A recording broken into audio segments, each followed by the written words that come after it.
ಸ್ನೇಹಿತರೆ ನಮಸ್ಕಾರ. ಸಂಪೂರ್ಣ ಮಹಾಭಾರತದ ಕಥೆಗಳ ಧ್ವನಿ ಸುರುಳಿಯ ಮುಂದುವರೆದ ಭಾಗ ಸರೋವರ ದರ್ಶನ. ಸರಸಿಯ ಒಂದು ಮೂಲೆಯಲ್ಲಿ ನೈದಿಲೆಗಳು, ಇನ್ನೊಂದು ಕಡೆಯಲ್ಲಿ ಕೆಂಪು ತಾವರೆ, ಬಳ್ಳಿಯಲ್ಲಿ ಕೇತಕಿ, ಕರವೀರ, ಉತ್ಪಲ ಮುಂತಾದ ಹೂಗಿಡಗಳು ಕೊಳದ ಸೊಬಗನ್ನು ಇಮ್ಮಡಿಗೊಳಿಸಿದ್ದವು. ಹೃದಯವು ಪ್ರಕೃತಿ ಸೌಂದರ್ಯದಿಂದ ನೆಮ್ಮದಿಗೊಳ್ಳುತ್ತಿದ್ದಂತೆಯೇ ಗತಪ್ರಾಣರಾದ ತಮ್ಮಂದಿರನ್ನು ಕಂಡನು. ಪ್ರಾಣ ಹಿಂಡಿದಂತಾಗಿ ಕರುಳ ಬೇನೆ ತಡೆಯದಾಯಿತು. ಹೃದಯ ವೇಗದಿಂದ ಬಡಿಯಲಾರಂಭಿಸಿ ಮೈಯಲ್ಲಿ ವಿದ್ಯುತ್ ಸಂಚಾರವಾಯಿತು. ಶರೀರ ಬೆವರಿ ರೋಮಾಂಚನವಾಯಿತು.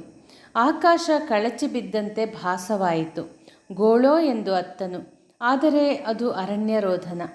ಯಾವ ತಮ್ಮಂದಿರ ಸುಖಕ್ಕೋಸ್ಕರ ತನ್ನ ಸರ್ವಸ್ವವನ್ನು ಮುಡಿಪಾಗಿಟ್ಟಿದ್ದನೋ ಅವರೇ ಇನ್ನಿಲ್ಲವೆಂದಾದ ಮೇಲೆ ಈ ಲೋಕದ ಸುಖ ಯಾರಿಗೆ?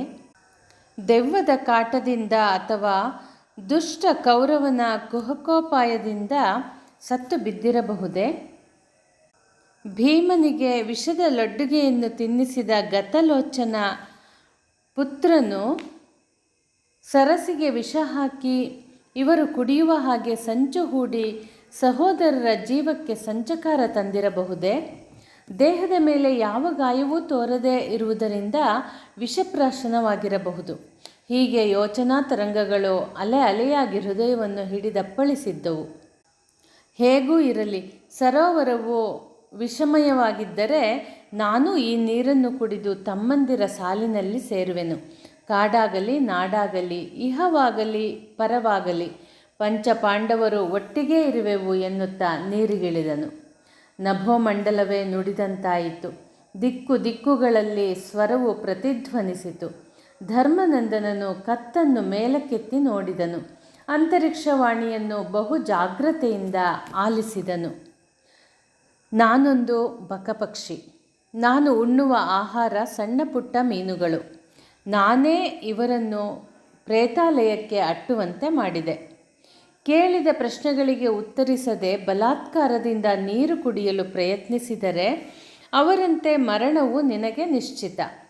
4 ಮಂದಿಯೊಂದಿಗೆ ನೀನು 5ನೇಯವನಾಗುವೆ ಎಂದಿತು. ಅತಿ ದೂರದ ಅಂಬರದ ದಿವ್ಯವಾಣಿಯ ಬಗ್ಗೆ ಧರ್ಮರಾಯನಿಗೆ ಆಶ್ಚರ್ಯ. ಆಗಸವನ್ನು ಮತ್ತೊಮ್ಮೆ ನೋಡಿದನು. ತಮ್ಮಂದಿರ ಆಕಸ್ಮಿಕವಾದ ಮರಣಕ್ಕೆ ಕಾರಣ ತಿಳಿಯಿತು. ನ್ಯಾಯವಂತನಾದ ಧರ್ಮರಾಯನು ಅಶರೀರವಾಣಿ ಹೊರಟಲ್ಲಿಗೆ ಮುಖವನ್ನು ತಿರುಗಿಸಿ ಪ್ರಶ್ನಿಸಿದನು. ನೀನು ಬಕಪಕ್ಷಿ ಎನ್ನುತ್ತಿರುವೆ. ಮೇಲಾಗಿ ನನ್ನ ಸಹೋದರರ ಪರಲೋಕ ಯಾತ್ರೆಗೆ ನೀನು ಕಾರಣವೆಂದು ಹೇಳುತ್ತಿರುವೆ. ಶೌರ್ಯದಲ್ಲಿ ಮೇರು ಪರ್ವತಕ್ಕೆ ಸಮಾನವಾಗಿರುವ ಈ ಚಂದ್ರವಂಶದ ಕುಡಿಗಳು ಅಮರಾವತಿ ಅಮರೇಂದ್ರನನ್ನು ನಡುಗಿಸಬಲ್ಲರು. 3 ಲೋಕಗಳು ಭೀಮಾರ್ಜುನರ ಸತ್ವಾತಿಶಯಕ್ಕೆ ಗಡಗಡನೆ ನಡುಗುವಾಗ ನೀನು ಕೇವಲ ಬಕಪಕ್ಷಿಯೇ ಹೌದಾದರೆ ನಿನ್ನಿಂದ ಮರಣ ಬರುವುದು ಅಸಾಧ್ಯ. ನಿಜವನ್ನು ಹೇಳು, ನಿನಗೆ ಏನಾಗಬೇಕಿದೆ? ಯಕ್ಷನು ಪ್ರತ್ಯುತ್ತರಿಸಿದನು. ಯಕ್ಷನ ಮಾತು: ಧರ್ಮಜ, ನಿನಗೆ ಶುಭವಾಗಲಿ. ನೀನಂದಂತೆ ನಾನು ಜಲಚರ ಪಕ್ಷಿಯಲ್ಲ, ನಾನು ಯಕ್ಷನಾಗಿದ್ದೇನೆ. ನಿನ್ನ ಎಲ್ಲ ಸಹೋದರರು ನನ್ನಿಂದ ಕೊಲ್ಲಲ್ಪಟ್ಟರು. ಯಕ್ಷನು ಉಸುರಿದ ಅಮಂಗಲ ಮಾತುಗಳು ಕರ್ಣ ಕಠೋರವಾದುವು. ಕಿವಿಗೆ ಕಾದ ಸೀಸವನ್ನು ಸುರಿದಂತಾಯಿತು. ಯಕ್ಷನ ರೂಪವು ವಿಕಾರವಾಗಿತ್ತು. ಗಗನಚುಂಬಿ ವೃಕ್ಷಕ್ಕೆ ಸರಿಯಾಗಿ ಉದ್ದವಾಗಿದ್ದ ಅವನ ಶರೀರ, ಅವನಿಂದ ಹೊರಬಂದ ಆ ಗಂಭೀರ ನುಡಿಗಳನ್ನು ಕೇಳಿ ಧರ್ಮರಾಯನು ಭೀತನಾಗಲಿಲ್ಲ. ಧರ್ಮರಾಯ, ಸಕಾರಣವಿಲ್ಲದೆ ಈ ಅನುಜರು ಧರಿತ್ರಿಯಲ್ಲಿ ಕೆಡಹಲ್ಪಡಲಿಲ್ಲ. ನೀನು ಇಲ್ಲಿಗೆ ಆಗಮಿಸಿದಂತೆ ಅವರು ಬಂದಿದ್ದರು. ನೀರಿಗಾಗಿ ಕೊಳಕ್ಕೆ ಇಳಿದಾಗ ನನ್ನ ಪ್ರಶ್ನೆಗಳಿಗೆ ಉತ್ತರಿಸಿ ನೀರು ಕುಡಿಯಲು ಆದೇಶಿಸಿದೆ. ಇಲ್ಲದಿದ್ದರೆ ಮರಣವೇ ಪ್ರಾಪ್ತಿ ಎಂದು ಸಾರಿದ್ದೇನೆ. ನನ್ನ ಮಾತುಗಳನ್ನು ತಿರಸ್ಕರಿಸಿ ಈ ಸ್ಥಿತಿಯನ್ನು ತಂದುಕೊಂಡರು. ಅಸಡ್ಡೆಯಿಂದಾಗಿ ಅಪಮೃತ್ಯುವಿನ ಅತಿಥಿಗಳಾದರು. ಇಷ್ಟನ್ನು ಕೇಳಿದ ಧರ್ಮನಂದನನ ಮನಸ್ಸು ವ್ಯಾಕುಲಗೊಂಡು ದುಃಖಾಶ್ರು ಸುರಿಯಿತು. ಧರ್ಮಪ್ರಜ್ಞೆ ಒಳಗಿಂದೊಳಗೆ ಕಾಡ ಹತ್ತಿತು. ಅನ್ಯರ ಸರೋವರದಲ್ಲಿ ಬಲಾತ್ಕಾರದಿಂದ ನೀರು ಕುಡಿಯುವ ಹಕ್ಕು ಯಾರಿಗೂ ಇರುವುದಿಲ್ಲ. ಅನುಜರು ಮಾಡಿದ ತಪ್ಪಿಗೆ ವಿಧಿಸಿದ ಶಿಕ್ಷೆ ಬೃಹತ್ತಾಗಿದ್ದರೂ ಯಕ್ಷನಲ್ಲಿ ತಪ್ಪನ್ನು ಆಪಾದಿಸುವಂತಿಲ್ಲ. ಯಕ್ಷನ ಕೆರೆಗೆ ಅಕ್ರಮವಾಗಿ ಸಹೋದರರು ಇಳಿದಿರುವುದರಿಂದ ಅವನನ್ನು ಪ್ರಶ್ನಿಸುವ ನೈತಿಕ ಬಲವು ಧರ್ಮನಂದನನಲ್ಲಿ ಇರಲಿಲ್ಲ. ಯಕ್ಷ, ಇದೀಗ ಎಲ್ಲವೂ ಕೂಲಂಕಷವಾಗಿ ನನಗೆ ಅರ್ಥವಾಗಿದೆ. ನಿನ್ನ ಆಜ್ಞೆ ಇಲ್ಲದೆ ನಾನು ನೀರು ಕುಡಿಯಲು ಇಚ್ಛಿಸುವುದಿಲ್ಲ. ಒಬ್ಬನ ಹಕ್ಕಿನ ಆಸ್ತಿಯನ್ನು ಅವನ ಅನುಮತಿ ಇಲ್ಲದೆ ಪಡೆಯುವುದು ಸಜ್ಜನಿಕೆಯಲ್ಲ. ನೀನು ಕೇಳಲಿರುವ ಪ್ರಶ್ನೆಗಳಿಗೆ ಉತ್ತರಿಸುವ ಅರ್ಹತೆಯ ಬಗ್ಗೆ ಏನನ್ನೂ ಹೇಳಲಾರೆ. ನನ್ನ ವಿವೇಕದಲ್ಲಿ ಮೂಡಿದಷ್ಟು ಉತ್ತರವನ್ನು ನಿರ್ವಂಚನೆಯಿಂದ ಕೊಡುತ್ತೇನೆ ಎಂದನು. ಮುಂದಿನ ವಿಷಯ ಯಕ್ಷ ಪ್ರಶ್ನೆ. ಯಕ್ಷ ಕೇಳಿದನು, ಸೂರ್ಯನು ಉದಯಿಸುವಂತೆ ಮಾಡುವುದು ಯಾವುದು? ಅವನ ಸುತ್ತಲೂ ಸಂಚಾರ ಮಾಡತಕ್ಕವರು ಯಾರು? ಅವನಿಗೆ ಅಸ್ತಮಾನ ಉಂಟು ಮಾಡುವವನು ಯಾರು? ರವಿಯು ಎಲ್ಲಿ ಪ್ರತಿಷ್ಠಿತನಾಗಿದ್ದಾನೆ? ಧರ್ಮರಾಯನ ಉತ್ತರ, ಪರಬ್ರಹ್ಮವು ಸೂರ್ಯನನ್ನು ಉದಯವಾಗುವಂತೆ ಮಾಡುತ್ತದೆ. ರವಿಯ ಸುತ್ತಲೂ ದೇವಾದಿದೇವತೆಗಳು ಸಂಚರಿಸುತ್ತಾರೆ. ಕಾಲಧರ್ಮವು ಅವನಿಗೆ ಅಸ್ತವನ್ನುಂಟು ಮಾಡುತ್ತದೆ. ಸಕಲ ಜೀವಿಗಳ ಜೀವನಕ್ಕೆ ಕಾರಣವಾದ ಸೂರ್ಯನು ಸತ್ಯದಲ್ಲಿ ಪ್ರತಿಷ್ಠಿತನಾಗಿದ್ದಾನೆ. ಯಕ್ಷನ ಪ್ರಶ್ನೆ. ಮಹಾರಾಜ, ಮಾನವನು ಯಾವುದರಿಂದ ಶ್ರೋತ್ರಿಯನಾಗಬಲ್ಲನು? ಯಾವುದರಿಂದ ಮಹತ್ತನ್ನು ಸಾಧಿಸಬಲ್ಲನು? ಯಾವುದರಿಂದ ದ್ವಿತೀಯ ವ್ಯಕ್ತಿತ್ವವು ಬರಲು ಸಾಧ್ಯ? ಹೇಗೆ ಚತುರನಾಗಬಲ್ಲನು? ಧರ್ಮರಾಯನ ಉತ್ತರ, ಶ್ರುತಿ ವಾಕ್ಯಗಳನ್ನು ಕೇಳುವುದರಿಂದ ಶ್ರೋತ್ರಿಯನಾಗುತ್ತಾನೆ. ತಪಸ್ಸಿನಿಂದ ಮಹತ್ತನ್ನು ಸಾಧಿಸುತ್ತಾನೆ. ಧೈರ್ಯವು ದ್ವಿತೀಯ ವ್ಯಕ್ತಿತ್ವವನ್ನು ಕೊಡಬಲ್ಲದು. ಜ್ಞಾನವೃದ್ಧರ ಮತ್ತು ವಯೋವೃದ್ಧರ ಸೇವೆಯಿಂದ ಬುದ್ಧಿವಂತನಾಗುತ್ತಾನೆ. ಯಕ್ಷನ ಪ್ರಶ್ನೆ. ಬ್ರಾಹ್ಮಣರಿಗೆ ದೇವತ್ವವನ್ನು ನೀಡತಕ್ಕದ್ದು ಯಾವುದು? ಸಾಧು ಸಜ್ಜನರಿಗೆ ಅನುರೂಪವಾದ ಧರ್ಮವು ಯಾವುದು? ಅವರು ಹೇಗೆ ಮಾನವ ಭಾವವನ್ನು ಹೊಂದುತ್ತಾರೆ? ಅವರ ಯಾವ ಕಾರ್ಯವು ಅಸತ್ಕಾರ್ಯಕ್ಕೆ ಸಮಾನವಾಗಿರುತ್ತದೆ? ಧರ್ಮರಾಯನ ಉತ್ತರ ಹೀಗಿದೆ. ವಿಪ್ರರು ಸ್ವಾಧ್ಯಾಯ ಅಂದರೆ ಸ್ವಂತ ಅಧ್ಯಯನ ಮಾಡುವುದರಿಂದ ದೇವತ್ವವನ್ನು ಪಡೆಯುವರು. ಸತ್ಪುರುಷರ ಕರ್ಮವೇ ತಪಸ್ಸು. ಮರಣವೆಂಬ ಚಿಂತೆಯೇ ಸಾಮಾನ್ಯ ಭಾವ. ಪರನಿಂದೆ ಅಸತ್ಪುರುಷರ ಆಚರಣೆ ಆಗಿರುತ್ತದೆ. ಯಕ್ಷನ ಪ್ರಶ್ನೆ ಹೀಗಿದೆ. ಕ್ಷತ್ರಿಯರಿಗೆ ದೇವತ್ವ ಪ್ರಾಪ್ತಿ ಯಾವುದರಿಂದ? ಅವರಿಗೆ ಯೋಗ್ಯವಾದ ಧರ್ಮವು ಯಾವುದು? ಅವರ ಮಾನುಷ ಭಾವ ಯಾವುದು? ಅವರಲ್ಲಿರುವ ಯಾವ ಗುಣವು ದುರ್ಜನರ ಗುಣಕ್ಕೆ ಸಮಾನವಾಗಿರುತ್ತದೆ? ಧರ್ಮರಾಯನ ಉತ್ತರ ಹೀಗಿದೆ. ಶಸ್ತ್ರಾಸ್ತ್ರ ವಿದ್ಯೆಯು ಕ್ಷತ್ರಿಯರಿಗೆ ದೇವತ್ವವನ್ನು ಉಂಟು ಮಾಡುತ್ತದೆ. ಯಜ್ಞ ಯಾಗಾದಿಗಳನ್ನು ಮಾಡುವುದು ಭೂಮಿ ಪಾಲಕರ ಧರ್ಮವಾಗಿದೆ. ಸ್ವಾಭಾವಿಕವಾದ ಭಯವೇ ಅವರ ಮಾನುಷ ಭಾವ. ಸಂಕಷ್ಟಕ್ಕೊಳಗಾಗಿ ಬಂದ ಆಶ್ರಿತರನ್ನು ಪರಿತ್ಯಜಿಸುವುದು ಅಸತ್ಪುರುಷತನ. ಯಕ್ಷನ ಪ್ರಶ್ನೆ ಹೀಗಿದೆ. ಯಜ್ಞದಲ್ಲಿ ಉಚ್ಚರಿಸಬೇಕಾದ ಸಾಮವು ಯಾವುದು? ಯಜ್ಞದ ಒಂದು ಅತಿ ಮುಖ್ಯ ಯಜಸ್ಸು ಯಾವುದು? ಯಾವುದು ಯಜ್ಞವನ್ನು ಆವರಿಸಿದೆ? ಯಾವುದರ ಲೋಪದಿಂದ ಯಜ್ಞವನ್ನು ಮಾಡುವಂತಿಲ್ಲ? ಇಲ್ಲಿ ಧರ್ಮರಾಯನು ಉತ್ತರಿಸುವಾಗ ಸಾಧಾರಣವಾಗಿ ಮಾಡುವ ಯಜ್ಞದ ಬಗ್ಗೆ ಉಲ್ಲೇಖಿಸದೆ ಆತ್ಮಯಜ್ಞಕ್ಕೆ ಸಂಬಂಧವಾಗಿ ಹೇಳಿದ್ದಾನೆ. ಧರ್ಮರಾಯನ ಉತ್ತರ. ಪ್ರಾಣವೇ ಪ್ರಮುಖವಾದ ಸಾಮವೆನಿಸಿದೆ. ಮನಸ್ಸೇ ಮುಖ್ಯ ಯಜಸ್ಸು. ಋಕ್ಕುಗಳು ಯಜ್ಞವನ್ನು ಶೋಭಿಸುವಂತೆ ಮಾಡುತ್ತವೆ. ಋಕ್ ಇಲ್ಲದಿದ್ದರೆ ಯಜ್ಞ ಮಾಡಲು ಸಾಧ್ಯವಿಲ್ಲ. ಯಕ್ಷನ ಪ್ರಶ್ನೆ. ದೇವತರ್ಪಣದಿಂದ ದೊರಕುವ ಶ್ರೇಷ್ಠ ಫಲ ಯಾವುದು? ಪಿತೃತರ್ಪಣದಿಂದ ಆಗುವ ಉತ್ತಮ ಫಲ ಯಾವುದು? ಸುಖಾಪೇಕ್ಷಿಗಳಿಗೆ ಯಾವುದು ಶ್ರೇಷ್ಠ ಫಲ? ಸಂತತಿಯಲ್ಲಿ ಉತ್ತಮವಾದ ಸಂತತಿ ಯಾವುದು? ಧರ್ಮರಾಯನ ಉತ್ತರ ಹೀಗಿದೆ: ದೇವತರ್ಪಣವೀಯುವವರಿಗೆ ಮಳೆಯು ಶ್ರೇಷ್ಠವಾದ ಫಲ, ಪಿತೃತರ್ಪಣವೀಯುವವರಿಗೆ ಬೀಜಗಳೇ ಉತ್ತಮವಾದ ಫಲ, ಶರೀರದ ಸುಖಾಪೇಕ್ಷಿಗಳಿಗೆ ಹಸುಗಳೇ ಶ್ರೇಷ್ಠವಾದ ಫಲ, ಸಂತತಿಯಲ್ಲಿ ಪುತ್ರ ಸಂತಾನವೇ ಉತ್ತಮವಾದ ಫಲ. ಯಕ್ಷನ ಪ್ರಶ್ನೆ: ಇಂದ್ರಿಯ ಸುಖವನ್ನು ಅನುಭವಿಸಿಕೊಂಡು ಲೋಕದಲ್ಲಿ ಗೌರವವನ್ನು ಸ್ವೀಕರಿಸಿ ಸರ್ವಸಮ್ಮತನಂತೆ ಇರುವ ಯಾವ ಮಾನವನು ಉಸಿರಾಡುತ್ತಿದ್ದರೂ ಬದುಕಿರುವುದಿಲ್ಲ? ಧರ್ಮರಾಯನ ಉತ್ತರ: ಯಾವಾತನು ದೇವತೆಗಳಿಗೆ, ಅತಿಥಿಗಳಿಗೆ, ಭೃತ್ಯರಿಗೆ, ಪಿತೃಗಳಿಗೆ ಆತ್ಮಕ್ಕೆ ತೃಪ್ತಿಯನ್ನುಂಟು ಮಾಡುವುದಿಲ್ಲವೋ ಆ ಮಾನವನು ಉಸಿರಾಡಿದರೂ ಬದುಕಿರುವುದಿಲ್ಲ.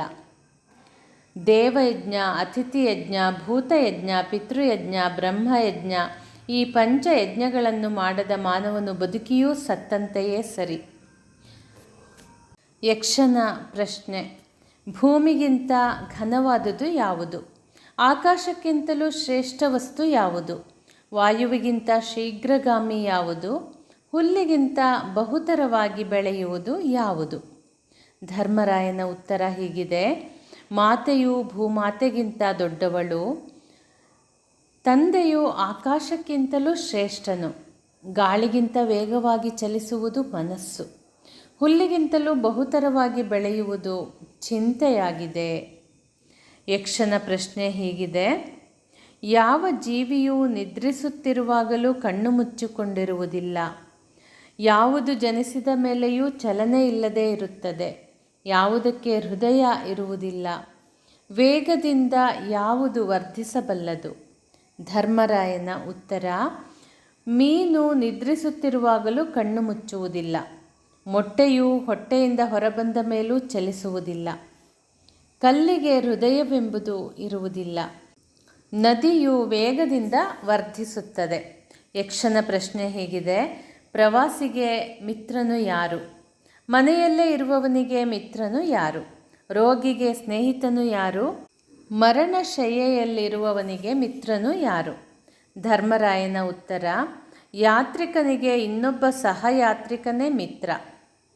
ಮನೆಯಲ್ಲಿ ಇರುವವನಿಗೆ ಸತಿಯು ಗೆಳತಿಯಾಗಿರುತ್ತಾಳೆ, ರೋಗಿಗೆ ವೈದ್ಯನು ಗೆಳೆಯ, ಸಾಯುತ್ತಾ ಇರುವವನಿಗೆ ದಾನವೇ ಗೆಳೆಯ. ಯಕ್ಷನ ಪ್ರಶ್ನೆ: ಮಹಾರಾಜ, ಸಕಲ ಜೀವಿಗಳಿಗೂ ಅತಿಥಿ ಯಾರು?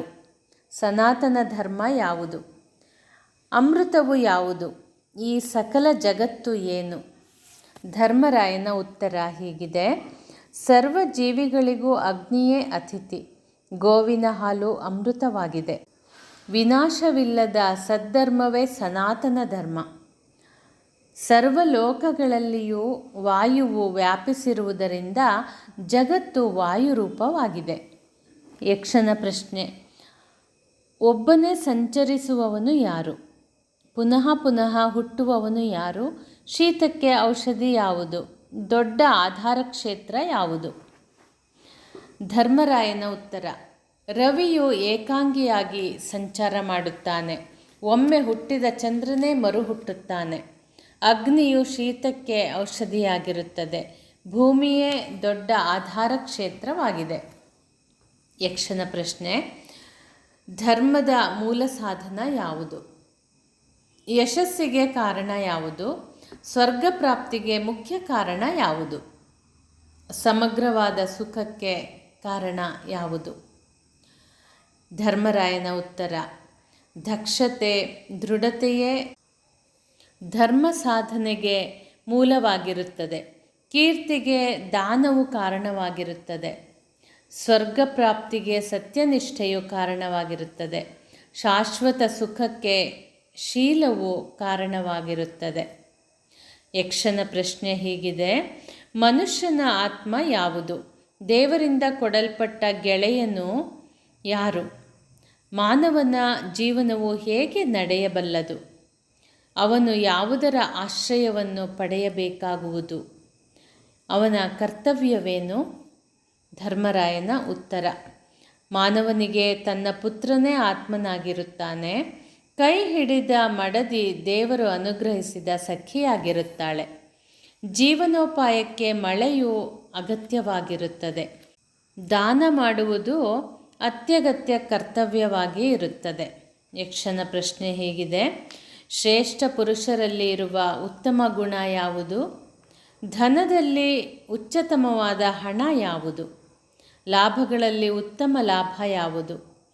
ಸುಖಗಳಲ್ಲಿ ಉತ್ತಮ ಸುಖ ಯಾವುದು? ಧರ್ಮರಾಯನ ಉತ್ತರ: ಉತ್ತಮ ಪುರುಷರಲ್ಲಿ ದೃಢತೆಯೇ ಶ್ರೇಷ್ಠವಾದ ಧರ್ಮ, ವಿದ್ಯೆಯೇ ಉತ್ತಮವಾದ ಸಂಪತ್ತು, ಲಾಭಗಳಲ್ಲಿ ಆರೋಗ್ಯವು ಶ್ರೇಷ್ಠವಾದ ಲಾಭ, ಎಲ್ಲ ಸುಖಗಳಲ್ಲಿ ಸಂತುಷ್ಟಿಯು ಉತ್ತಮವಾದ ಸುಖ. ಯಕ್ಷನ ಪ್ರಶ್ನೆ: ಜಗತ್ತಿನಲ್ಲಿ ಶ್ರೇಷ್ಠವಾದ ಧರ್ಮ ಯಾವುದಾಗಿರುತ್ತದೆ? ಸತತ ಫಲವನ್ನು ಅನುಗ್ರಹಿಸುವ ಧರ್ಮವು ಯಾವುದು? ಯಾವುದನ್ನು ನಿಗ್ರಹಿಸಿದರೆ ದುಃಖಕ್ಕೆ ಒಳಗಾಗುವುದಿಲ್ಲ? ಯಾರೊಡನೆ ಮಾಡಿದ ಸ್ನೇಹ ನಾಶ ಹೊಂದುವುದಿಲ್ಲ? ಧರ್ಮರಾಯನ ಉತ್ತರ: ಕ್ರೌರ್ಯ ಇಲ್ಲದಿರುವುದು, ಭೂತದಯೆ, ಪಶ್ಚಾತ್ತಾಪ ಮೊದಲಾದವುಗಳು ಮಾನವನಲ್ಲಿ ಇರಬೇಕಾದ ಗುಣಧರ್ಮಗಳು. ವೇದ ವಿಹಿತ ಕರ್ಮಗಳು ಸದಾ ಫಲದಾಯಕವಾಗಿರುತ್ತವೆ. ಮನಸ್ಸನ್ನು ನಿಗ್ರಹಿಸಿದವನಿಗೆ ಚಿಂತೆ ಇರುವುದಿಲ್ಲ. ಸತ್ಪುರುಷರಲ್ಲಿ ಮಾಡುವ ಸ್ನೇಹ ಶಾಶ್ವತವಾಗಿ ಉಳಿಯುತ್ತದೆ. ಯಕ್ಷನ ಪ್ರಶ್ನೆ: ಯಾವುದರ ತ್ಯಾಗದಿಂದ ಮಾನವನು ಜನಪ್ರಿಯನಾಗಬಲ್ಲನು? ಯಾವುದನ್ನು ದೂರೀಕರಿಸಿದಾಗ ಮನುಷ್ಯನು ಶೋಕಿಸುವುದಿಲ್ಲ? ಯಾವುದನ್ನು ದೂರೀಕರಿಸಿದಾಗ ಸಿರಿವಂತನಾಗಬಲ್ಲನು? ಯಾವುದರ ತ್ಯಾಗದಿಂದ ಮನುಷ್ಯನು ಸುಖಿಯಾಗಬಹುದು? ಧರ್ಮರಾಯನ ಉತ್ತರ: ಅಭಿಮಾನವನ್ನು, ಅಂದರೆ ದುರಭಿಮಾನ ಬಿಟ್ಟರೆ ಮನುಷ್ಯನು ಎಲ್ಲರಿಂದಲೂ ಪ್ರೀತಿಸಲ್ಪಡುತ್ತಾನೆ. ಕೋಪವನ್ನು ದೂರೀಕರಿಸಿದರೆ ಮನುಷ್ಯನು ಶೋಕಿಸಬೇಕಾಗುವುದಿಲ್ಲ. ಆಸೆಯನ್ನು ಬಿಟ್ಟಾಗ ಮಾನವನು ಸಿರಿವಂತನಾಗುತ್ತಾನೆ. ಲೋಭವನ್ನು ಬಿಟ್ಟರೆ ಸುಖಿಯಾಗಬಲ್ಲನು. ಯಕ್ಷನ ಪ್ರಶ್ನೆ: ಯಾವುದರ ಪ್ರಯೋಜನಕ್ಕಾಗಿ ವಿಪ್ರನಿಗೆ ದಾನ ಮಾಡಬೇಕು? ಯಾವುದಕ್ಕಾಗಿ ನಟ ನರ್ತಕರಿಗೆ ಪಾರಿತೋಷಿಕಗಳನ್ನು ನೀಡಬೇಕು? ಭೃತ್ಯರಿಗೆ ವೇತನವನ್ನು ಕೊಡುವುದು ಯಾವುದಕ್ಕಾಗಿ? ರಾಜ ಮಹಾರಾಜರಿಗೆ ಯಾಕೆ ಕಾಣಿಕೆ ನೀಡಬೇಕು? ಧರ್ಮರಾಯನ ಉತ್ತರ: ಧರ್ಮ ದೃಷ್ಟಿಯಿಂದ ವಿಪ್ರರಿಗೆ ದಾನ ಮಾಡಬೇಕು. ಕೀರ್ತಿ ಪ್ರಾಪ್ತಿಗಾಗಿ ಸಮಾರಂಭಗಳಲ್ಲಿ ನಟ ನರ್ತಕರನ್ನು ಬಹುಮಾನಿಸಬೇಕು. ಉದರ ಪೋಷಣೆಗಾಗಿ ಸೇವಕರಿಗೆ ವೇತನವನ್ನು ನೀಡಬೇಕು. ದುರ್ಜನರ ಭಯದಿಂದ ರಕ್ಷಣೆ ಪಡೆಯಲು ರಾಜರಿಗೆ ಕಾಣಿಕೆಯನ್ನು ಅರ್ಪಿಸಬೇಕು. ಯಕ್ಷನ ಪ್ರಶ್ನೆ: ಯಾವುದರಿಂದ ಈ ಜಗತ್ತು ಆವರಿಸಲ್ಪಟ್ಟಿದೆ? ಯಾವ ಕಾರಣಕ್ಕಾಗಿ ಅದು ಪ್ರಕಾಶಿಸುವುದಿಲ್ಲ? ಮನುಷ್ಯನು ತನ್ನ ಸ್ನೇಹಿತರನ್ನು ಬಿಟ್ಟು ಬಿಡಲು ಕಾರಣವೇನು? ಯಾವ ನಿಮಿತ್ತದಿಂದ ಸ್ವರ್ಗ ಬಾಹಿರನಾಗುತ್ತಾನೆ? ಧರ್ಮರಾಯನ ಉತ್ತರ: ಲೋಕವು ಅಜ್ಞಾನದಿಂದ ಆವರಿಸಲ್ಪಟ್ಟಿದೆ. ಅಜ್ಞಾನದ ಕತ್ತಲೆಯಿಂದಾಗಿ ಜಗತ್ತು ಪ್ರಕಾಶಿಸುವುದಿಲ್ಲ. ಲೋಭದ ಕಾರಣವಾಗಿ ಮನುಷ್ಯ ಮಿತ್ರರನ್ನು ದೂರೀಕರಿಸುತ್ತಾನೆ. ಸಂಘದಿಂದ, ಅಂದರೆ ದುರ್ಜನರ ಸಂಘದಿಂದ ಸ್ವರ್ಗವನ್ನು ಸೇರಲಾಗುವುದಿಲ್ಲ. ಯಕ್ಷನ ಪ್ರಶ್ನೆ: ಪುರುಷನು ಮೃತನಾಗುವುದು ಹೇಗೆ? ರಾಷ್ಟ್ರವು ಮೃತವಾಗುವುದು ಹೇಗೆ? ಶ್ರಾದ್ದವು ನಿಷ್ಫಲವಾಗುವುದು ಹೇಗೆ? ಯಜ್ಞವು ಮೃತವಾಗುವುದು ಹೇಗೆ? ಧರ್ಮರಾಯನ ಉತ್ತರ: ಮಾನವನು ಕಡು ದರಿದ್ರನಾದಾಗ ಜೀವ ಇದ್ದು ಸತ್ತಂತೆ ಆಗುತ್ತಾನೆ. ಪ್ರಭುವಿಲ್ಲದ ರಾಷ್ಟ್ರವು ಅರಾಜಕತೆಯಿಂದ ಮೃತ್ಯುವಾಗುವುದು. ವೇದ ಪಾರಂಗತನಾದ ಬ್ರಾಹ್ಮಣನಿಲ್ಲದಿದ್ದರೆ ಮಾಡಿದ ಶ್ರಾದ್ದವು ನಿಷ್ಫಲವಾಗುವುದು. ದಕ್ಷಿಣೆ ಲೋಪವಾದಾಗ ಯಜ್ಞಗಳು ಮೃತವಾದಂತೆಯೇ ಸರಿ. ಯಕ್ಷನ ಪ್ರಶ್ನೆ: ದಿಕ್ಕುಗಳಲ್ಲಿ ಶ್ರೇಷ್ಠವಾದದ್ದು ಯಾವುದು? ಯಾವುದು ಉದಕವಾಗಿರುತ್ತದೆ? ಅನ್ನ ಯಾವುದು? ವಿಷ ಯಾವುದು? ಶ್ರಾದ್ದಕ್ಕೆ ಯೋಗ್ಯವಾದ ಕಾಲ ಯಾವುದು? ಇಷ್ಟಕ್ಕೆ ಉತ್ತರ ಹೇಳಿ ನೀರನ್ನು ಕುಡಿ, ಮತ್ತೆ ತೆಗೆದುಕೊಂಡು ಹೋಗು ಎಂದನು. ಧರ್ಮರಾಯನ ಉತ್ತರ: ಮಹಾತ್ಮರಾದ ಸತ್ಪುರುಷರೇ ಶ್ರೇಷ್ಠ ದಿಕ್ಕುಗಳಾಗಿರುತ್ತಾರೆ. ಆಕಾಶವೇ ನೀರು, ನೀರು ತುಂಬಿದ ಮೋಡಗಳಿಗೆ ಆಕಾಶವೇ ಆಶ್ರಯವಾದ್ದರಿಂದ ಆಕಾಶವನ್ನು ಉದಕ ಎನ್ನಬಹುದು. ಗೋವಿನಿಂದುಂಟಾಗುವ ಕ್ಷೀರ, ದಧಿ ಮೊದಲಾದವುಗಳೇ ಮುಖ್ಯ ಆಹಾರವಾದುದರಿಂದ ಗೋಮಾತೆಯು ಅನ್ನವೆಂದು ಎನಿಸಲ್ಪಡುತ್ತಾಳೆ. ಇನ್ನೊಬ್ಬರಲ್ಲಿ ಯಾಚನೆಯು ವಿಷವಾಗಿರುತ್ತದೆ. ಯೋಗ್ಯ ಬ್ರಾಹ್ಮಣನು ದೊರಕುವ ಕಾಲವೇ ಶ್ರಾದ್ದಕ್ಕೆ ಸೂಕ್ತ ಕಾಲವಾಗಿದೆ. ಇದು ನನ್ನ ಅಭಿಪ್ರಾಯ. ನಿನ್ನ ಅಭಿಪ್ರಾಯವೇನು ಯಕ್ಷ? ಯಕ್ಷ ಹೇಳಿದ, ತಪಸ್ಸಿನ ಲಕ್ಷಣವೇನು? ದಮ ಎಂದರೇನು? ಕ್ಷಮೆಯಲ್ಲಿ ಉತ್ತಮವು ಯಾವುದು? ಲಜ್ಜೆ ಎಂದರೇನು ಹೇಳಬಲ್ಲೆಯಾ? ಧರ್ಮರಾಯ, ಸ್ವಧರ್ಮವನ್ನು ಎಡಬಿಡದೆ ಆಚರಿಸುವುದು ತಪಸ್ಸೆನಿಸುತ್ತದೆ. ಮನಸ್ಸಿನ ನಿಯಂತ್ರಣವೇ ದಮ. ಶೀತೋಷ್ಣ ಸುಖ ದುಃಖಾದಿ ದ್ವಂದ್ವಗಳನ್ನು ಸಹಿಸುವುದೇ ಕ್ಷಮೆ. ಕೆಟ್ಟ ಕೆಲಸದಿಂದ ಹಿಂದೆ ಅಡಿಯಿಡುವುದೇ ಲಜ್ಜೆಯಾಗಿರುತ್ತದೆ. ಯಕ್ಷನ ಪ್ರಶ್ನೆ, ಮಹಾರಾಜ, ಜ್ಞಾನವೆಂದರೇನು? ಶಮ ಎಂದರೇನು? ಶ್ರೇಷ್ಠವಾದ ದಯೆ ಎಂದರೇನು? ಆರ್ಜವವೆಂದರೆ ಅಂದರೆ ಸಂಗ್ರಹಿಸತಕ್ಕದ್ದು ಯಾವುದು? ಧರ್ಮರಾಯನ ಉತ್ತರ, ಪರಮಾರ್ಥವನ್ನು ತಿಳಿಯುವುದು ಜ್ಞಾನವೆನಿಸುತ್ತದೆ. ಮನಸ್ಸಿನಲ್ಲಿ ನೆಲೆಸಿರುವ ಶಾಂತಿಯೇ ಶಮ. ಸರ್ವ ಸಜ್ಜನರಿಗೆ ಸುಖವನ್ನು ಬಯಸುವುದೇ ದಯೆ. ಆರ್ಜವವೆಂದರೆ ಸಮತ್ವದಿಂದ ಕಾಣುವ ಬುದ್ಧಿ. ಯಕ್ಷನ ಪ್ರಶ್ನೆ, ಮಾನವನಿಗೆ ಗೆಲ್ಲಲು ಅಸಾಧ್ಯವಾದ ಶತ್ರು ಯಾರು? ಅಂತ್ಯವೇ ಇಲ್ಲದ ರೋಗ ಯಾವುದು? ಸಾಧು ಸಂತರು ಯಾರು? ಅಸಾಧು ಯಾರು ಎಂದು ಹೇಳಲ್ಪಟ್ಟಿದೆ. ಧರ್ಮರಾಯನ ಉತ್ತರ, ಕ್ರೋಧವೆಂಬುದು ಜಯಿಸಲಾಗದ ಶತ್ರು. ಲೋಭವು ಕೊನೆಯಿಲ್ಲದ ರೋಗವಾಗಿದೆ. ಸರ್ವರ ಹಿತವನ್ನು ಅಪೇಕ್ಷಿಸುವವನೇ ಸಾಧುವಾಗಿರುತ್ತಾನೆ. ದಯಾಭಾವ ವಿಹೀನನೇ ಅಸಾಧು ಪುರುಷನಾಗಿರುತ್ತಾನೆ. ಯಕ್ಷನ ಪ್ರಶ್ನೆ, ರಾಜನೇ, ಯಾವುದು ಮೋಹವಾಗಿರುತ್ತದೆ? ಮಾನವೆಂದರೇನು? ಆಲಸ್ಯ ಯಾವುದು? ದುಃಖವು ಯಾವುದು? ಧರ್ಮರಾಯನ ಉತ್ತರ, ಧರ್ಮದ ವಿಚಾರದಲ್ಲಿರುವ ಮೂಢತ್ವವೇ ಮೋಹ ಎನಿಸಲ್ಪಡುತ್ತದೆ. ಆತ್ಮಾಭಿಮಾನವೇ ಮಾನ. ಧರ್ಮಾಚರಣೆ ಇಲ್ಲದಿರುವುದೇ ಆಲಸ್ಯವೆನಿಸುತ್ತದೆ. ಅಜ್ಞಾನವೇ ಶೋಕವಾಗಿರುತ್ತದೆ. ಯಕ್ಷನ ಪ್ರಶ್ನೆ, ಮುನಿ ಜನರು ಯಾವುದನ್ನು ಸ್ಥೈರ್ಯವೆಂದು ಉಲ್ಲೇಖಿಸಿದ್ದಾರೆ? ಧೈರ್ಯ ಯಾವುದು? ಸ್ನಾನದಲ್ಲಿ ಉತ್ತಮ ಸ್ನಾನ ಯಾವುದು? ದಾನವೆಂದರೆ ಯಾವುದು? ಧರ್ಮರಾಯನ ಉತ್ತರ, ಸ್ವಧರ್ಮದಲ್ಲಿ ಸ್ಥಿರತೆಯನ್ನು ತೋರುವುದು ಸ್ಥೈರ್ಯವೆನಿಸುತ್ತದೆ. ಇಂದ್ರಿಯ ನಿಗ್ರಹವು ಧೈರ್ಯವೆನಿಸುತ್ತದೆ. ಮನಸ್ಸಿನ ಕೊಳೆಯನ್ನು ತೊಳೆಯುವುದು ಸ್ನಾನವಾಗಿರುತ್ತದೆ. ಪ್ರಾಣಿಗಳ ರಕ್ಷಣೆ ಸಂರಕ್ಷಣೆಯೇ ದಾನವಾಗಿರುತ್ತದೆ. ಯಕ್ಷನ ಪ್ರಶ್ನೆ ಹೀಗಿದೆ, ಪಂಡಿತ ಪುರುಷನು ಯಾರು? ನಾಸ್ತಿಕನೆಂದರೆ ಯಾರು? ಮೂರ್ಖನೆಂದರೆ ಯಾರು? ಕಾಮ ಯಾವುದು? ಯಾವುದು ಮತ್ಸರ? ಧರ್ಮರಾಯನ ಉತ್ತರ ಹೀಗಿದೆ, ಧರ್ಮವನ್ನು ತಿಳಿದವನು ಪಂಡಿತನಾಗಿರುತ್ತಾನೆ. ಸ್ವರ್ಗ, ನರಕ, ಪರಮಾತ್ಮ ಮೊದಲಾದ ಅತೀಂದ್ರಿಯಗಳ ಅಸ್ತಿತ್ವವನ್ನು ನಿರಾಕರಿಸುವವನೇ ನಾಸ್ತಿಕನು. ಇಂತಹ ನಾಸ್ತಿಕನನ್ನು ಮೂರ್ಖನೆಂದು ಕರೆಯುತ್ತಾರೆ. ಜನನ ಮರಣ ರೂಪ ಸಂಸ್ಕಾರಕ್ಕೆ ಕಾಮವು ಮೂಲ ಕಾರಣವಾಗಿದೆ. ಹೃದಯದ ತಾಪ ಮತ್ಸರ ಎಂದು ಕರೆಯಲ್ಪಡುತ್ತದೆ. ತನ್ನ ಸಹೋದರರ ಮೃತ ಶರೀರಗಳು ಸಮಕ್ಷಮದಲ್ಲಿಯೇ ಇದ್ದರೂ ಧರ್ಮರಾಯನ ಮನಸ್ಸಿನ ಸಮತೋಲನ ವ್ಯತ್ಯಾಸವಾದಂತೆ ಕಾಣಲಿಲ್ಲ. ಧರ್ಮರಾಯನ ಉತ್ತರಗಳು ಕೇವಲ ತೋರಿಕೆಗೆ ಸರಿಯಾದದ್ದು ಮಾತ್ರವಲ್ಲ, ಸಮರ್ಪಕವಾಗಿಯೂ ಇತ್ತು. ಧರ್ಮರಾಯನ ಪರೀಕ್ಷೆ ಇನ್ನಷ್ಟು ನಡೆಯುವ ಉದ್ದೇಶದಿಂದ ಯಕ್ಷನು ಮತ್ತಷ್ಟು ಗಹನ ಪ್ರಶ್ನೆಗಳನ್ನು ಕೇಳಿದನು. ಮುಂದಿನ ಪ್ರಶ್ನೆಗಳನ್ನು ಮತ್ತೆ ಮುಂದಿನ ಸಂಚಿಕೆಯಲ್ಲಿ ಮುಂದುವರೆಸೋಣ. ಧನ್ಯವಾದಗಳು.